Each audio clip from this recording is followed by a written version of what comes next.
Now this video is about roping. Some people call it grapevine, some other masons call it other things, but basically what it is a cement joint over an old cement joint to hide that cement joint and make it look tighter. So what I'm building here is a sample. That's a whole different video called samples. And what I did was I put my grapevine or my roping in, which we call it around here. And I'm going to show you how I did it this way, and I'm going to show you how I did it vertical and horizontal. But the best way to know how this all starts is we have to go back in time and look at some jobs the old timers did. So we're going to go back in time, look how they did that, and then I'm going to show you how I started this sample and how I did the roping. Here's a roping job over cobblestone. See how they did that? Looks good. Now here's a roping job over what we call West Mountain stone. See how they did it? It's a square. Now here's a roping job over like a conglomerate stone. You see the way the joints are bigger down here, especially they're bigger. You step back, that roping hides that. So that's what usually roping or grapevining is used for. Right here, here's an example where they just used the regular cement, and you can see it's not white, and actually they went over the top of the stone. You see, it's a masking trick. It's to hide things, hide mistakes. See, this stone don't even show. When you step back with the roping, all of a sudden it looks all together. It looks like it's a perfect job. There's another example of roping. Gives it kind of a majestic look. Here's like a conglomerate stone type of roping. You can look at it. Here's another style of roping job. You see how they had the big joints and then the roping? What it does is disguise it. Step it back, it looks like it's all tight joints. One of the reasons I'm doing it this way, or one of the reasons the old timers did it this way with the roping, was because they didn't have the saws. And if they didn't have a saw, they couldn't make everything perfect. They'd use a hammer, and then whatever cropped up, they would make it the way they made it. See how that goes? And that's what they would do. And then I'm going to cement these all in. The old timers didn't have the saws. Now I'm laying my stones for my roping. Of course you know that this is a sample. That's all this is. I wet it first. You always got to wet it first if you want stuff to stick. And it's just a sample. Am I doing that right?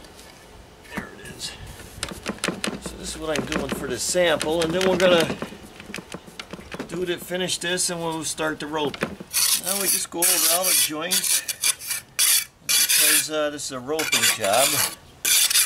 Keep everything flat, just like that. Just like if we're doing a patio or stick-on stone, the same thing. Cleaning them all up. Now for the roping cement, I'm going to use about a trowel full of white sea sand. That's what it comes. They say it's sea sand. It's really called silica sand. And then right down here, I'm going to get, here's the bag right there. See that? White Portland cement. I am going to get one trowel full of white Portland cement. That's 1-to-1. Now some might say, Mike, you know what? That's a little strong. And I agree with you. But you know something? I never had a problem. So if I don't have a problem, I keep doing it. I've done the jobs 25, 30 years ago with roping, and they're still as good as the day I left. Got it mixed up pretty much where I want it. Might be a little soupy. Like that. Give it a couple minutes, it's going to get a little hard. Got that pretty much where I want it. So the first thing you do, you just start in the middle. You see how it's big spaces and little spaces. Well, the old timers didn't like that. They wanted everything to look perfect. And the reason they couldn't is they got these from quarries. It was a cheap stone, so they wanted to give it an expensive look. So the first thing you do, these are the tools. A lot of different kind of tools. That's a store-bought one. That's a store-bought one. But many of the old timers actually made their tools. So we use this one, shine it up real good, stick it in the water, go like this with it. Put a little bit on like that, just go right down with it. Stick it in the water again. It's a little wet. Go down with it. Stick it in here again. You go down with it. So I thicken the cement up a little bit. Now we're going to go this way with it. So we wet that a little bit. Put it on. Keep wetting that. Put it on. After a while, start getting the hang of it. Until you get that nice line in there.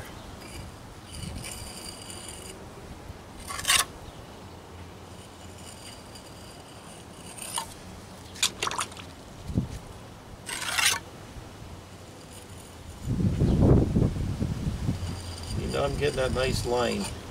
Nice. I can see the camera a little better. When I wet it, you have to wet it. If you don't wet it, it's not going to stick. So then we'll go like that and put it in. Looks like a mess now, but we'll get it. Goes like this. However you want that line to look, whatever you want to hide, that's what you're doing.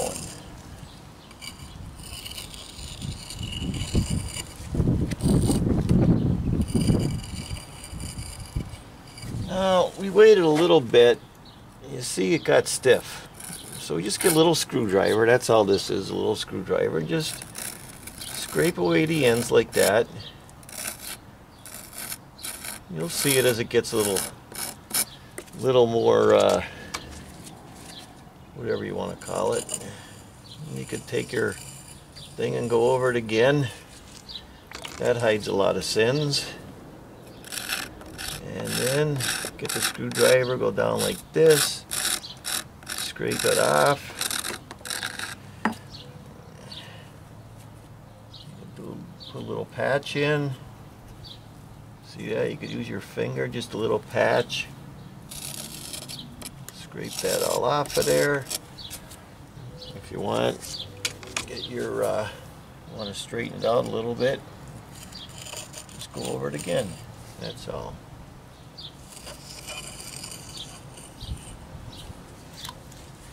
Like that. You can see it's taking shape now. A little water.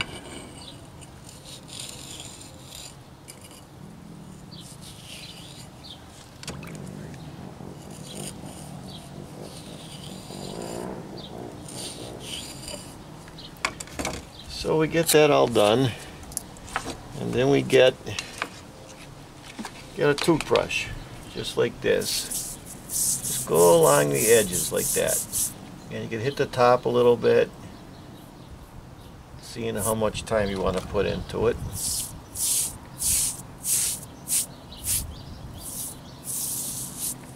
And you get your sponge, rinse it out real good.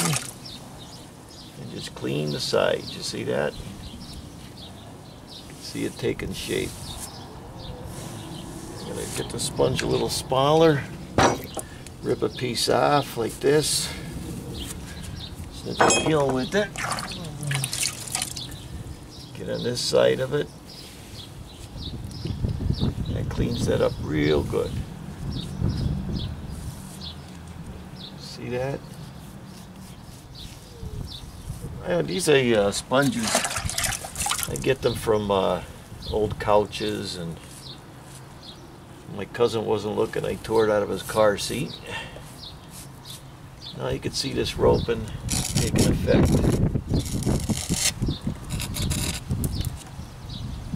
Roping, grapevine, whatever you call it, you want to call it. See, and then the sponge, you go over the top of it with the sponge. It kind of fills it in. Hides a lot of sins. Now we're continuing with our roping. See, it's like a magician thing. You start not to see the joints behind. You only see the joints that the white is showing. So it's like a little disguise type of thing. You keep going over it until you get it where you think you're good.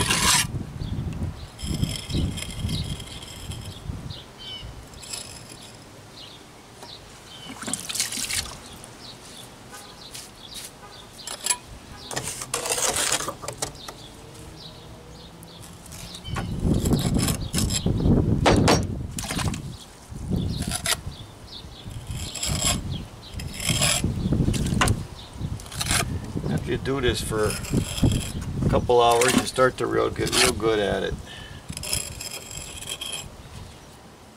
Start to daydream a little bit.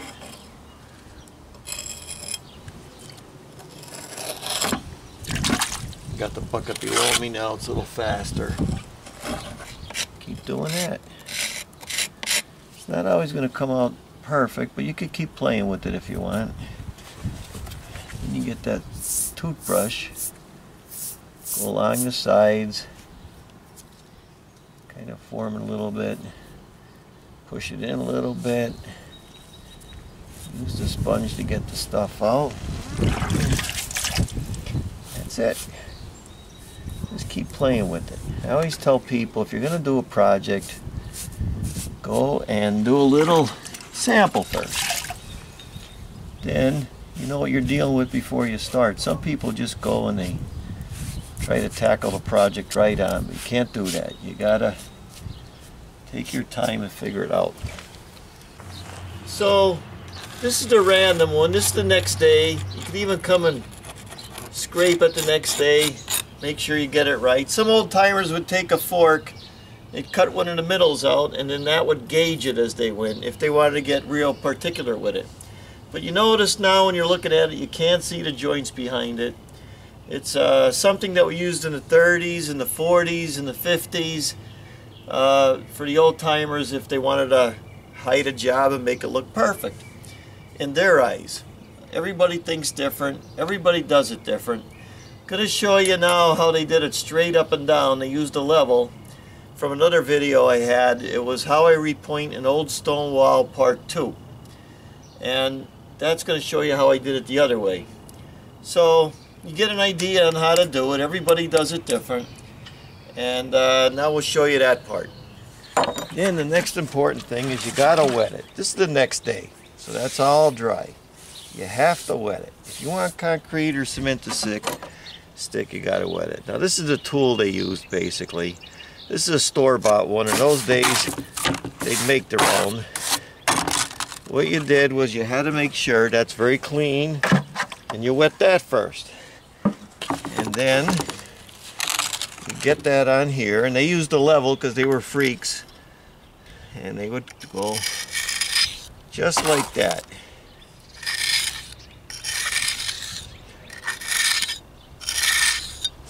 And like I said, you got to keep wetting this. Keep wetting that.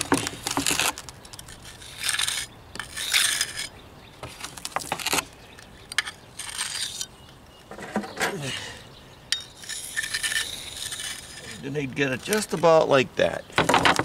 Then you get yourself a little scraper, a screwdriver or anything, and you scrape it away. You see that? You just scrape the old parts away. That cement from underneath is still a little wet from yesterday. You scrape that all away. Just like that. And you get yourself an old toothbrush. And you go like this. You get that out of there like that. You get yourself the sponge. You go underneath it. And you clean it. Your toothbrush on top.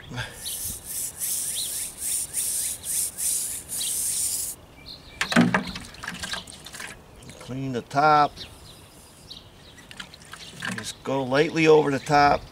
That's basically how they did that. So if you ever run across that, at least you know what they did.